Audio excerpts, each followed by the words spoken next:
اعوذ باللہ من الشیطان الرجیم بسم اللہ الرحمن الرحیم وقالت طائفة من اہل الكتاب آمنوا بالذی انزل علی الذین آمنوا وجہ النہار واکفروا آخرہ لعلہم یرجعون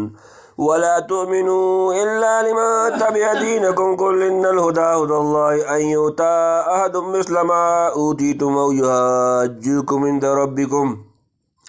قل إن الفضل بيد الله يؤتيه من يشاء والله واسع عليم يختص برحمته من يشاء والله ذو الفضل العظيم ومن أهل الكتاب من إن تأمنوا بقنطار يؤديه إليك ومنهم من إن تأمنوا بدينار لا يؤديه إليك إلا ما دمت عليه قائما ذلك بأنهم قالوا ليس علينا في الأميين سبيل ويكون على الله كذبا وهم يعلمون بلى من أوفى بعهده واتقى فإن الله يحب المتقين إن الذين يشترون بعهد الله وأيمانهم ثمنا قليلا أولئك لا خلاق لهم في الآخرة ولا يكلمهم الله ولا ينظر إليهم يوم القيامة ولا يزكيهم ولهم عذاب أليم وإن منهم لفريقا يلوون ألسنتهم بالكتاب لتحسبوه من الكتاب وما هو من الكتاب ويقولون من عند الله وما هو من عند الله ويقولون على الله الكذب وهم يعلمون ما كان لبشر أن يؤتيه الله الكتاب والحكم والنبوة ثم يقول للناس كونوا عبادا لي من دون الله ولكن كونوا ربانيين بما كنتم تعلمون الكتاب وما كنتم تدرسون ولا يأمركم أن تتخذوا الملائكة والنبيين أربابا ويأمركم بالكفر بعد إذا أنتم مسلمون. بسم اللہ الرحمن الرحیم وقالت طائفة من أهل الكتاب آمنوا بالذي أنزل على الذين آمنوا وجه النهار واكفروا آخره لعلهم يرجعون. آسان ترجمہ وقالت اور کہا طائفتن ایک جماعت من سے کی اہل الکتاب اہل کتاب آمنوا تم مان لو بالذی جو کچھ انزل نازل کیا گیا اعلیٰ پر الذین آمنوا جو لوگ ایمان لائے مسلمان وجہ النہاری اول حصہ دن وکفروا اور منکر ہو جاؤ آخرہ اس کا آخر شام لعلہم شاید وہ یرجعون وہ پھر جائیں. اور کہا بعد اہل کتاب نے مان لو جو کچھ اترا مسلمانوں پر دن چڑھے اور منکر ہو جائے آخر دن میں شاید وہ پھر جائیں. ان آیتوں میں اہل کتاب کی چالاکیاں اور خیانتیں ذکر کی جا رہی ہیں. ان میں سے ایک یہ تھی کہ اپنے کچھ آدمی صبح کے وقت بظاہر مسلمان بن جائیں اور مسلمانوں کے ساتھ نماز پڑھیں اور شام کو یہ کہہ کر ہم کو اپنے بڑے بڑے علماء سے تحقیق کرنے پر معلوم ہوا کہ یہ وہ نبی نہیں جن کی بشارت دی گئی تھی اور تجربہ سے ان کے حالات بھی اہل حق کی طرح کے ثابت نہ ہوئے اسلام سے پھر جایا کریں. نتیجہ یہ ہوگا کہ بہت سے ضعیف الایمان ہماری یہ حرکت دیکھ کر اسلام سے پھر جائیں گے اور سمجھ لیں گے کہ مذہب اسلام میں ضرور کوئی عیب و نقص دیکھا ہوگا جو یہ لوگ داخل ہونے کے بعد اس سے نکلے. نیز عرب کے جاہلوں میں اہل کتاب کے علم و فضل کا چرچا تھا. اس بنا پر یہ خیال پیدا ہو جائے گا کہ یہ جدید مذہب اگر سچا ہوتا تو ایسے علم اسے رد نہ کرتے بلکہ سب سے آگے بڑھ کر قبول کرتے. ولا تؤمنوا الا لمن تبع دينكم قل ان الهدى هدى الله ان يؤتى احد مثل ما اوتيتم او يحاجوكم عند ربكم قل ان الفضل بيد الله يؤتيه من يشاء والله واسع عليم. آسان ترجمہ ولا اور نہ تؤمنوا مانو تم الا سوائے لمن اس کے جو تبع پیروی کرے دینکم تمہارا دین کل کے دیں ان بے شک الہدایت ہدایت اللہ ان کے یوتا دیا گیا احدن کسی کو مثلا جیسا ما کچھ اوتی تمہیں دیا گیا او یحاجوکم حجت کریں تم سے عند سامنے ربکم تمہارا رب کل کہہ دیں ان بے شک الفضل فضل بید اللہ اللہ کے ہاتھ میں یوتی وہ دیتا ہے من جسے یشاء وہ چاہتا ہے واللہ اور اللہ واسع وسعت والا علیم جاننے والا. اور نہ مانیو مگر اس کی جو چلے تمہارے دین پر کہہ دے کہ بے شک ہدایت وہی ہے جو اللہ ہدایت کرے اور یہ سب کچھ اس لیے ہے کہ اور کسی کو بھی کیوں مل گیا جیسا کچھ تم کو ملا تھا یا وہ غالب کیوں آ گئے تم پر تمہارے رب کے آگے تو کہ بڑائی اللہ کے ہاتھ میں ہے دیتا ہے جس کو چاہے اور اللہ بہت گنجائش والا ہے خبردار ہے. یعنی جو یہود مسلمانوں کے سامنے جا کر نفاق سے اپنے کو مسلمان ظاہر کریں انہیں یہ برابر ملحوظ رہے کہ وہ سچ مچ مسلمان نہیں بن گئے بلکہ دستور بدستور یہودی ہیں اور سچے دل سے انہی کی بات مان سکتے ہیں جو ان کے دین پر چلتا ہے اور شریعت موسوی کے اتباع کا دعویٰ رکھتا ہو۔ بعض نے وَلَا تُؤْمِنُوا إِلَّا لِمَن تَبِعَ دِينَكُمْ کہ یہ منع کیے ہیں کہ ظاہری طور پر جو ایمان لاؤ اور اپنے کو مسلمان بتاؤ وہ محض ان لوگوں کی وجہ سے جو تمہارے دین پر چلنے والے ہیں، یعنی اس تدبیر سے اپنے مذہبوں کی حفاظت مقصود ہونی چاہیے کہ وہ مسلمان نہ بن جائیں، یا جو بن چکے ہیں اس تدبیر سے واپس آ جائیں۔ یعنی ہدایت تو اللہ کے دینے سے ملتی ہے، جس کے دل میں خدا نے ہدایت کا نور ڈال دیا، تمہارے ان پر فریب چال بازیوں سے وہ گمراہ نہ ہونے والا نہیں۔ یعنی یہ مکاریاں اور تدبیریں میں عذرا حسد اس جلن میں کی جاتی ہیں کہ دوسروں کو اس طرح کی شریعت اور نبوت و رسالت کیوں دی جا رہی ہے جیسے پہلے تم کو دی گئی تھی، یا مذہبی و دینی جدوجہد میں دوسری لوگ تم پر غالب آ کر کیوں آگے نکل جا رہے ہیں اور خدا کے آگے تمہیں ملزم گردان رہے ہیں۔ یہود ہمیشہ اس خیال کی اشاعت کرتے رہے تھے کہ دنیا میں تنہا ہماری ہی قوم علم شریعت کی اجارہ ہے۔ تورات ہم پر اتری، موسیٰ جیسے اولوالعزم پیغمبر ہم میں آئے، پھر عرب کے امیوں کو اس فضل و کمال سے کیا واسطہ؟ لیکن تورات صفر استثناء کے عظیم الشان پیشن گوئی غلط نہیں ہو سکتی تھی، جس میں بتایا گیا تھا کہ اللہ تعالیٰ بنی اسرائیل کے بھائیوں بنی اسماعیل میں سے ایک موسیٰ جیسا صاحب شریعت مستقل نبی اٹھائے گا، اپنا کلام قرآن کریم اس کے منہ میں ڈالے گا۔ انا ارسلنا الیکم رسولا شاہدا علیکم کما ارسلنا الی فرعون رسولا۔ سورۃ نمبر 73 سورہ مزمل آیت نمبر 15۔ چنانچہ بنی اسماعیل کو یہ دولت ملی اور وہ علم و فضل، حجت و برہان اور مذہبی جدوجہد کے میدان مقابلہ میں نہ صرف بنی اسرائیل بلکہ دنیا کی تمام اقوام سے گوئے سبقت لے گئے۔ فالحمدللہ علی ذالک۔ تنبیہ: اس آیت کی تقریر کئی طرح سے کی گئی ہے، لیکن ہم نے وہی تقریر اختیار کی جس کی طرف مترجم محقق قدس اللہ روح کے الفاظ اشارہ کر رہے ہیں۔ یختص برحمتہ من یشاء واللہ ذو الفضل العظیم۔ آسان ترجمہ: یختص وہ خاص کر لیتا ہے، برحمتہ اپنی رحمت سے، من جس کو یشاء وہ چاہتا ہے، واللہ اور اللہ ذو الفضل فضل والا، العظیم بڑے خاص کرتا ہے اپنی مہربانی جس پر چاہے، اور اللہ کا فضل بڑا ہے، یعنی اللہ کے خزانوں میں کمی نہیں اور اس کو خبر ہے کہ کس کو کیا بڑائی ملنی چاہیے۔ نبوت، شریعت، ایمان، اسلام اور ہر قسم کی مادی روحانی فضائل اور کمالات کا تقسیم کرنا اس کے ہاتھ میں ہے، جس وقت جسے مناسب جانے عطا کرتا ہے۔ اللہ اعلم حیث یجعل رسالتہ۔ سورۃ نمبر 6 الانعام آیت نمبر 124۔ ومن أهل الكتاب من إن تأمنه بقنطار يؤديه إليك، ومنهم من إن تأمنه بدينار لا يؤديه إليك إلا ما دمت عليه قائما، ذلك بأنهم قالوا ليس علينا في الأميين سبيل ويقولون على الله الكذب وهم يعلمون۔ آسان ترجمہ: من اور سے اہل کتاب اہل کتاب من جو ان اگر تامن ہو امانت رکھیں گے اس کو، بقنطار ڈھیر مال، یؤدی ادا کر دے، الیک آپ کو، ومنہم اور ان سے من جو ان اگر تامن ہو آپ امانت رکھیں اس کو، بدینار ایک دینار، لا یؤدی وہ ادا نہ کرے، الیک آپ کو، الا مگر معدوم تو جب تک رہیں، علیہ اس پر قائمن کھڑے، ذالک یہ بانہم اس لیے کہ قالوا انہوں نے کہا، لیسا نہیں، علینا ہم پر، فی میں، الامیین امی جمع سبیل کوئی راہ، یقولون وہ بولتے ہیں، اللہ پر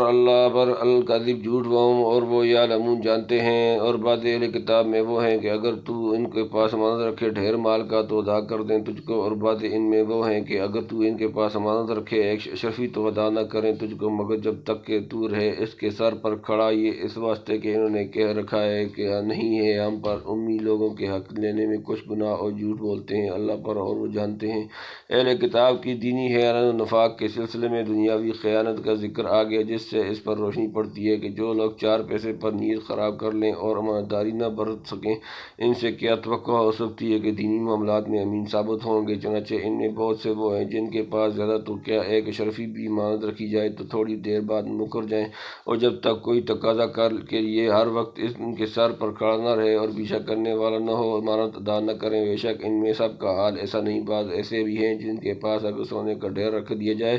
تو ایک رتی خیانت نہ کریں، لیکن یہی خوش معاملہ اور امین لوگ ہیں جو یہودیت سے بیزار ہو کر اسلام کے حلقہ بگوش بنتے جا رہے ہیں۔ مثلا عبداللہ بن سلام وغیرہ رضی اللہ تعالیٰ عنہ، یعنی پرایا حق کھانے کو یہ مسئلہ بنا لیا کہ عرب کے امی جو ہمارے مذہب پر نہیں، ان کا مال جس طرح ملے روا ہے، غیر مذہب والوں کی امانت میں خیانت کی جائے تو کچھ گناہ نہیں، خصوصاً وہ عرب جو اپنا آبائی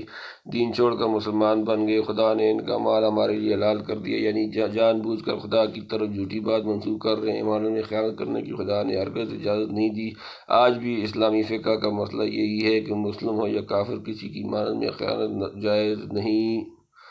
بلا من اوفا بعہدہ واتقی فإن اللہ یحب المتقین۔ آسان ترجمہ: بلا کیوں نہیں، من جو اوفا پورا کرے بعہدہ اپنا اقرار، واتقی اور پرہیزگار رہے، فإن تو بے شک اللہ یحب دوست رکھتا ہے المتقین پرہیزگار جمع کیوں نہیں، جو کوئی پورا کرے اپنا قرار اور وہ پرہیزگار ہے تو اللہ کو محبت ہے پرہیزگاروں سے، یعنی خیانت اور بد عہدی میں گناہ کیوں نہیں، جبکہ خدا تعالیٰ کا عام قانون یہ ہے کہ جو کوئی خدا کے اور بندوں کے جائز عہد پورے کرے اور خدا سے ڈر کر تقوی کی راہ چلے، یعنی فاسد خیالات، مذموم اعمال اور پست اخلاق سے پرہیز کرے، اسی سے خدا محبت کرتا ہے۔ اس میں امانتداری کی خصلت بھی آ گئی۔ ان الذین یشترون بعہد اللہ وایمانہم ثمنا قلیلا اولئک لا خلاق لهم فی الآخرۃ ولا یکلمہم اللہ ولا ینظر الیہم یوم القیامۃ ولا یزکیہم ولہم عذاب علیم۔ آسان ترجمہ: ان بے شک الذین جو لوگ یشترون خریدتے ہیں، حاصل کرتے ہیں، بعہد اللہ کا قرار، و ایمان اور اپنی قسمیں، ثمنا قیمت، قلیلا تھوڑی، اولئک یہی لوگ لا نہیں خلاق خصہ لهم ان کے لیے فی میں الآخرہ آخرت، ولا اور نہ یکلمہم ان سے کلام کرے گا اللہ ولا اور نہ ینظر نظر کرے گا الیہم ان کی طرف یوم القیامۃ قیامت کے دن،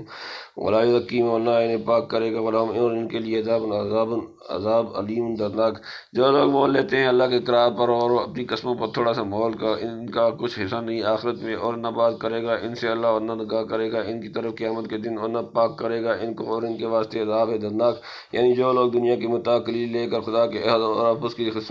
قسموں کو توڑ ڈالتے ہیں، نہ معاملات درست رکھتے ہیں اور نہ خدا سے جو قول و اقرار کیا تھا اس پر قائم رکھتے ہیں، بلکہ مال و جاہ کی خرص میں احکام شرعیہ کو بدلتے اور کتب سماویہ میں تحریف کرتے رہتے ہیں، ان کا انجام آگے مذکور ہے۔ حضرت شاہ صاحب لکھتے ہیں، یہ یہود میں صرف تھی کہ اللہ نے ان سے قرار لیا تھا اور قسمیں دی تھیں کہ ہر نبی کے مددگار رہی، پھر غرض دنیا کے واسطے پھر گئے، اور جو کوئی جھوٹی قسم کھائے دنیا لینے کے واسطے، اس کا یہی حال ہے۔ اس قسم کی آیت سورہ بقرہ کی 21ویں رکوع میں گزر چکی ہے، وہاں کے فوائد میں الفاظ کی تشریح دیکھ لی جائے۔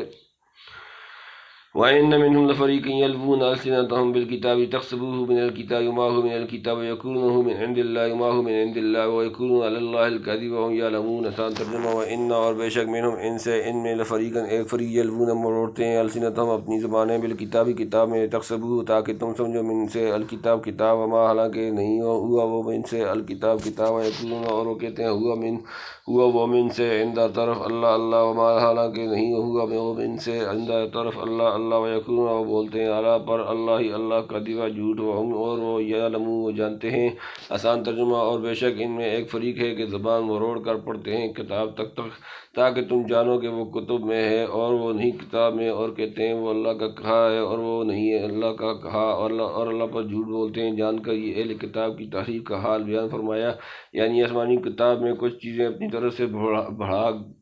گھٹا کر ایسے انداز اور لہجے میں پڑھتے ہیں کہ ناواقف سننے والے دھوکے میں آ جائے اور یہ سمجھے کہ یہ بھی آسمانی کتاب کی عبارت ہے۔ یہی نہیں بلکہ زبان سے دعویٰ بھی کرتے ہیں کہ یہ سب اللہ کے پاس سے آیا ہوا ہے، حالانکہ نہ وہ مضمون کتاب میں موجود ہے اور نہ خدا کے پاس سے آیا ہے، بلکہ خود اس تحریف شدہ کتاب کو بھی بہیات مجموعی خدا کی کتاب نہیں کہہ سکتے، کیونکہ اس میں طرح طرح کی تصرفات اور جعل سازیوں کی گئی ہیں۔ آج بائبل کے جو نسخے دنیا میں موجود ہیں، ان میں باہم شدید اختلافات پائے جاتے ہیں اور بعض ایسے مضامین درج ہیں جو قطعاً خدا کی طرف سے نہیں ہو سکتے۔ اس کی کچھ تفسیر روح المعانی میں موجود ہے اور اس بات تحریف پر ہمارے علماء نے مبسوط بحثیں کی ہیں، جزاہم اللہ احسن الجزا۔ ما كان لبشر أن يؤتيه الله الكتاب والحكم والنبوة ثم يقول للناس كونوا عبادا لي من دون الله ولكن كونوا ربانيين ما كنتم تعلمون الكتاب وما كنتم تدرسون۔ آسان ترجمہ: ما كان نہیں لبشر کسی آدمی کے لیے ان کے یؤتیہ اسے عطا کرے اللہ کے الکتاب کتاب، والحکم اور حکمت، والنبوت اور نبوت، ثم پھر یقول وہ کہے للناس لوگوں کو، کونوا تم ہو جاؤ عبادا بندے، لی میرے لیے، من دون سوا بجائے اللہ، ولیکن اور لیکن، کونوا تم ہو جاؤ ربانین اللہ والے بما اس لیے کہ تم تعلمون تم سکھاتے ہو الکتاب کتاب بما اور اس لیے تم تدرسون تم پڑھتے ہو۔ کسی بشر کا کام نہیں کہ اللہ اس کو دے کتاب اور حکمت اور پیغمبر کرے پھر وہ کہے لوگوں کو کہ تم میرے بندے ہو جاؤ اللہ کو چھوڑ کر، لیکن یوں کہے کہ تم اللہ والے ہو جاؤ جیسا کہ تم سکھلاتے تھے کتاب اور جیسا کہ تم آپ بھی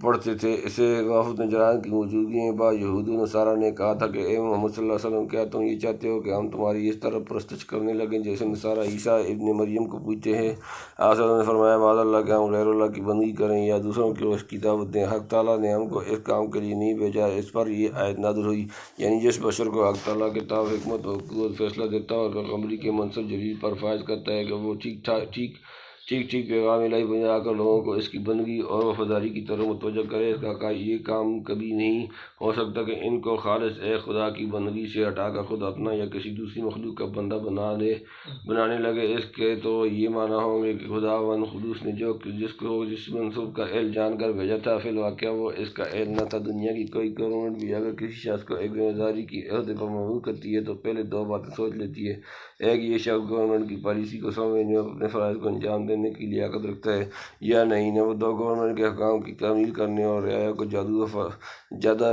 وفاداری پر قائم رکھنے کی کہاں تک اس سے توقع کی جا سکتی۔ کوئی بادشاہ یا پارلیمنٹ ایسے آدمی کو نائب سلطنت یا سفیر مقرر نہیں کر سکتی جس کی نسبت حکومت کے خلاف بغاوت پھیلانے یا اس کی پالیسی اور احکام سے انحراف کرنے کا ادنیٰ شبہ ہو۔ بے شک یہ ممکن ہے کہ ایک شخص کی قابلیت یا جذبہ وفاداری کا اندازہ حکومت صحیح طور پر نہ کر سکی ہو، لیکن خداوند قدوس کے یہاں یہ بھی احتمال نہیں۔ اگر فرد کی نسبت اس کو علم ہے کہ یہ میری وفاداری اور اطاعت شاری سے بال برابر تجاوز نہ کرے گا تو محال ہے وہ آگے چل کر اس کے خلاف ثابت ہو سکے، ورنہ علم الہی کا غلط ہونا لازم آتا ہے الیاذ باللہ۔ یہیں سے عصمت انبیاء علیہ السلام کا مسئلہ سمجھ میں آ جاتا ہے۔ کما نبہ علیہ ابو حیان فی البحر وفصلہ مولانا قاسم العلوم والخیرات فی تصانیفہ۔ پھر جب انبیاء علیہ السلام ادنیٰ عصیان سے پاک ہیں تو شرک اور خدا کے مقابلے میں بغاوت کرنے کا امکان کہاں باقی رہ سکتا ہے؟ اس میں نصارہ کے اس دعوے کا بھی رد ہو گیا جو کہتے تھے کہ ابنیت و الوہیت مسیح کا عقیدہ ان کو خود سے مسیح علیہ السلام نے تعلیم فرمایا، اور ان مسلمانوں کو بھی نصیحت کر دی گئی جنہوں نے رسول اللہ صلی اللہ علیہ وسلم سے عرض کیا تھا کہ ہم اسلام کے بجائے آپ صلی اللہ علیہ وسلم کو سجدہ کیا کریں گے تو کیا حرج ہے؟ اور اہل کتاب پر بھی تعریض ہو گئی جنہوں نے اپنے احبار اور رہبان کو خدا کا درجہ دے رکھا تھا الیاذ باللہ۔ تنبیہ ما کان بشر الہ میں ابو حیان کے نزدیک اسی طرح کی نفی ہے جیسے ما کان لکم ان شجرہا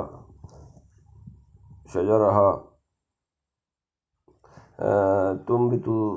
شجرہا۔ سورۃ نمبر 27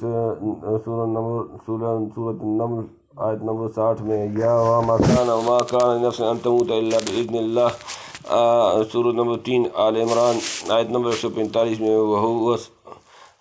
اسبب عندی۔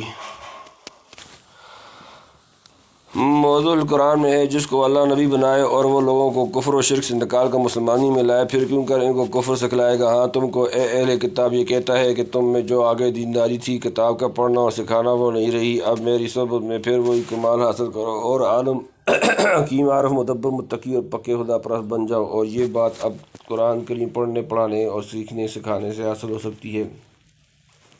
وَلَا يَأْمُرُكُمْ أَن تَتَّخِذُوا الْمَلَائِكَةَ وَالنَّبِيِّينَ أَرْبَابًا يَأْمُرُكُمْ بِالْكُفْرِ بَعْدَ إِذْ أَنْتُمْ مُسْلِمُونَ۔ آسان ترجمہ وا اور نہ لا یامرکم نہ حکم دے گا ان کے تتخذوا تم ٹھہرو الملائکۃ فرشتے والنبیین اور نبی اربابًا پروردگار۔ ایامرکم کیا وہ تمہیں حکم دے گا بالکفر کفر کا بعد اس جب وانتم تم مسلمون مسلمان، اور نہ یہ کہ تم کو کہ ٹھہرا لو فرشتوں کو اور نبیوں کو، اور اب کیا تم کو کفر سکھائے گا بعد اس کے کہ تم مسلمان ہو چکے ہو؟ جیسے نصارہ نے مسیح روح القدس کو، بعض یہود نے عزیز کو اور بعض مشرکین نے فرشتوں کو ٹھہرا لیا تھا۔ جب فرشتے اور پیغمبر خدائی میں شریک نہیں ہو سکتے تو پتھر کے بت اور صلیب کی لکڑی تو کس شمار میں ہے؟ یعنی پہلے تو ربانی اللہ والا اور مسلم معاہد بنانے میں کوشش کی، جب لوگوں نے قبول کر لیا تو کیا پھر انہیں شرک و کفر کی طرف لے جا کر اپنی ساری محنت اور کمائی اپنے ہاتھ سے برباد کر دے گا؟ یہ بات سمجھ میں نہیں آ سکتی۔ صدق اللہ العظیم۔